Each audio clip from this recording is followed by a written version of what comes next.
In the hot seat with me is a highly proactive Bangalorean, Dr. Ashwin Mahesh. He wears too many hats. He is an innovator and public policy professor at the Indian Institute of Management, Bangalore, co-founder of India Together and one of its lead editors, CEO of Map Unity, urban research strategist with the Karnataka government, adjunct faculty at IIIT Bangalore, a member of Abide Task Force set up by the Karnataka government, a key member of India Against Corruption. Incidentally, he is also connected with the Namma Bengaluru Foundation. He is also on the jury of the Namma Bengaluru Awards. And not just this, he is also a climatologist and astronomer by training. And now he wants to enter politics. Welcome, Dr. Ashwin Mahesh. Thank you, sir. Dr. Ashwin, highly educated people generally detest politics. How come you, from such a professional background, have decided to contest an election to the upper house of Karnataka legislature, though from a graduate's constituency? I should begin by saying that I don't agree that highly educated people detest politics.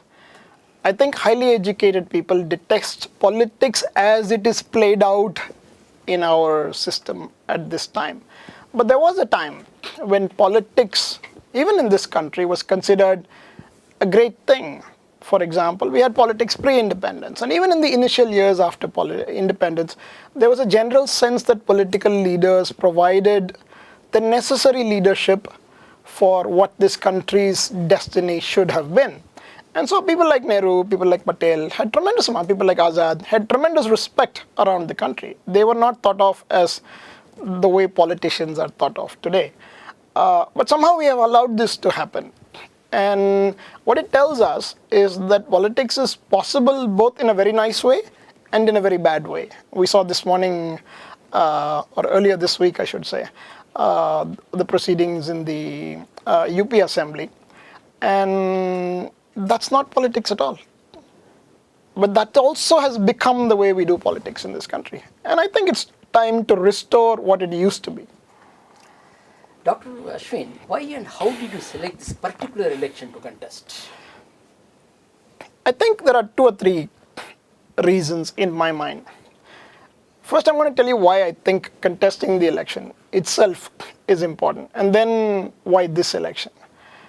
Over the last 3-4 years, as you know, we've done a fair number of administrative, technical, managerial things in this city. Mostly in mobility, but also in some environment-related work, a little bit with BBMP and its processes. And these things are providing some amount of strength to public administration. And some of the things that I've done, like the Big 10 bus system, the traffic center, those things are quite well known, and people even have nice things to say about that. But I've also concluded that these kinds of interventions are too slow. That if we depend on only administrative intervention to boost up this country, it will take so long that in the meantime other countries will make even more progress. Fundamentally, there's no way to keep up with other countries unless we have political leadership also. So this is my motivation for saying that electoral politics is as important as some of the other interventions that we make. Now, why this election? It's kind of funny if you look at this election. It's the only seat in Karnataka which is contested by somebody Bangalore-wide, right? The ward councillors are elected only from one ward.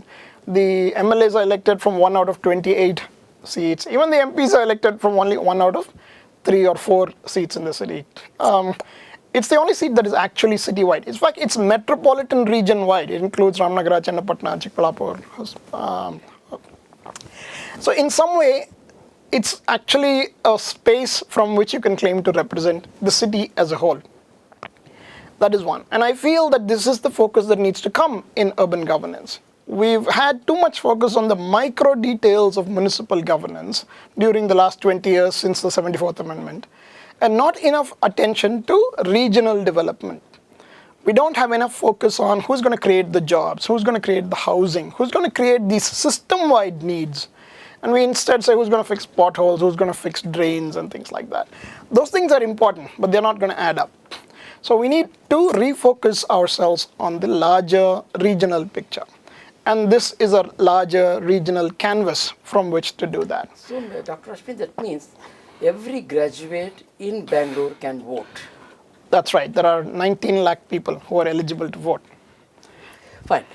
Dr. Ashwin, past history shows that well-qualified people and professionals rarely win elections.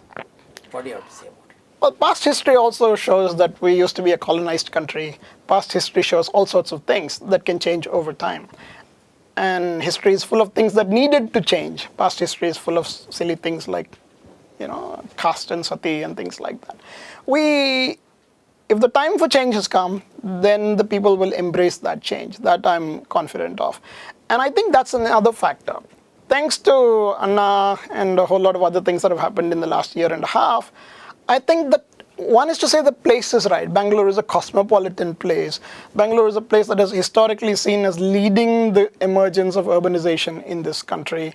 But the time is also right. People are more prepared to realize that they can be a part of this change themselves, and more people are coming forward to say, I want to be a part of this change too. So I think both the place and the time are right, and I'm saying to the people, I hope the candidate is right too, that I have some amount of experience in the issues of urbanization and the particular issues of Bangalore, and some of the answers to how these issues can be tackled. I think it's this combination that makes this the right election to contest. Dr. Ashwin, how different is an election to a graduate's constituency from other elections? Well, the conventional understanding is that you don't need to spend as much money, because the popular belief, which is also true, is that most elections are won on money power. Whereas among graduate voters, at least, the hope is that the overwhelming majority of them will actually take the time and the attention to judge candidates on their own merit and be less motivated by not only money power. Money and muscle should not play a role, naturally, but also they will be less motivated by mere party loyalty, that in some ways you have to create a space in which voters are given the opportunity to make an informed choice. Most of our elections, and that's another reason why I'm doing this so far ahead of time. The election is only in June, as you know. But what happens in most elections is the nomination of candidates to the election happens 4 or 5 weeks in front of the election.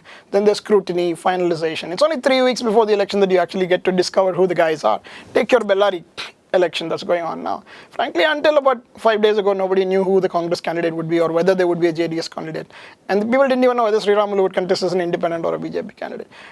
The fact of the matter is, in this kind of scenario, there's very little time for the voter to judge the candidate. He ends up judging the party. And loyalties begin to matter. Party loyalty, caste loyalty, ethnic loyalty. And I think these are the things we need to get away from. We need to say that we have a loyalty to the country, we have a loyalty to our city, we have a loyalty to the benefit of our society. And these things are possible only if you are given the time to make that judgment. It's my hope actually that the Election Commission will lengthen every campaign and say the minimum time between nomination and election should be 6 months. Only then will candidates become more important and parties become less important.